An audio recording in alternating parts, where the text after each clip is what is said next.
రాష్ట్ర ప్రభుత్వం విద్యకు మొదటి ప్రాధాన్యత ఇస్తుందని రవాణా శాఖ మంత్రి పొన్నం ప్రభాకర్ అన్నారు. సంగారెడ్డి జిల్లా బహీరాబాద్ పట్టణంలోని పల్లవి హైస్కూల్లో ఏర్పాటు చేసిన కార్యక్రమానికి మంత్రులు పొన్నం ప్రభాకర్, ఆరోగ్య శాఖ మంత్రి దామోదర్ రాజనరసింహ ముఖ్య అతిథులుగా హాజరయ్యారు. ఈ సందర్భంగా మంత్రి పొన్నం ప్రభాకర్ మాట్లాడుతూ తల్లిదండ్రులు తమ పిల్లలను బాగా చదివించాలని, విద్యతోనే గుర్తింపు, గౌరవం లభిస్తుందని అన్నారు. పర్యావరణం పరిరక్షణిస్తేనే ఆరోగ్యం బాగుంటుంది అన్నారు. ఢిల్లీలో పొల్యూషన్ గురించి ప్రస్తావించారు. పల్లవి స్కూల్ గ్రౌండ్లో మొక్కలు నాటిన ప్రతి ఆర్టీసీ పరిరక్షణ ప్రత్యేక చర్యలు తీసుకున్నామని తెలిపారు.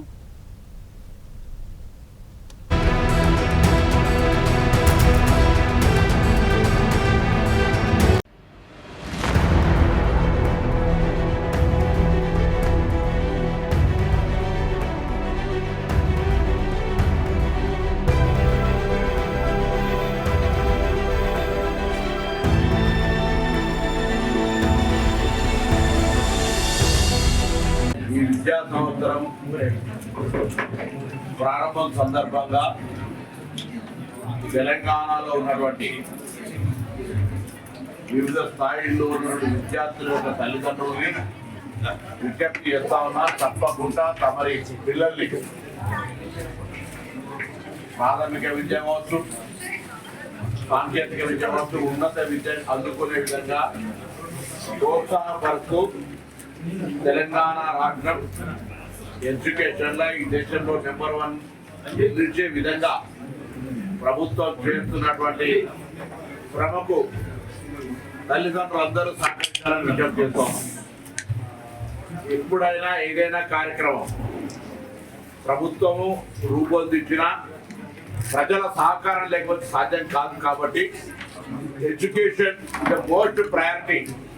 ఒక కుటుంబంలో ఒక వ్యక్తి చదువుకొని ఎదిగినట్టయితే ఆ కుటుంబం మొత్తం ఎదగడానికి అవకాశం ఉంది. ఇది చరిత్రలో మనం వందల కుటుంబాలు చూసినాం. ఇలా పర్యావరణ దినోత్సవం, ప్రపంచ పర్యావరణ దినోత్సవం, ఇప్పుడు ఒక మొక్క నాటినాం. ఈరోజు మనం సమాజంలో గమనించినట్టయితే కాలుష్య వాతావరణం వల్ల అనేక మంది అనేక రకాల కొత్త కొత్త వ్యాధులతో గురవుతా ఉన్నారు.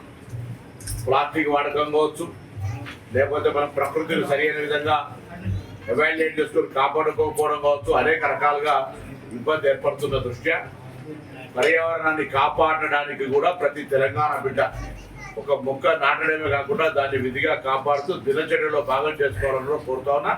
ఇలా ప్రపంచ పర్యావరణ దినోత్సవం సందర్భంగా ఇది రాబోయే కాలానికి మనం రాబోయే సమాజానికి అందిస్తున్నట్టు ఒక బహుమానంగా భావించండి. లేనట్టయితే రాబోయే సమాజం మనం ఎప్పుడు కూడా క్షమించదు. మాస్కులు పెట్టుకొని ఆక్సిజన్ డబ్బాలు కట్టుకొని తిరగాల్సి వస్తుంది. ఇలా ఢిల్లీ మహానగరంలో నివసించే పరిస్థితి లేకుండా పోయింది పొల్యూషన్ వల్ల.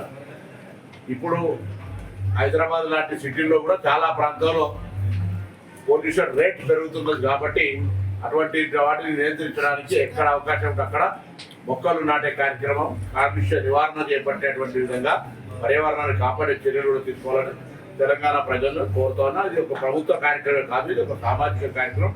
ప్రభుత్వం ఎన్ని చర్యలు చేసుకున్నా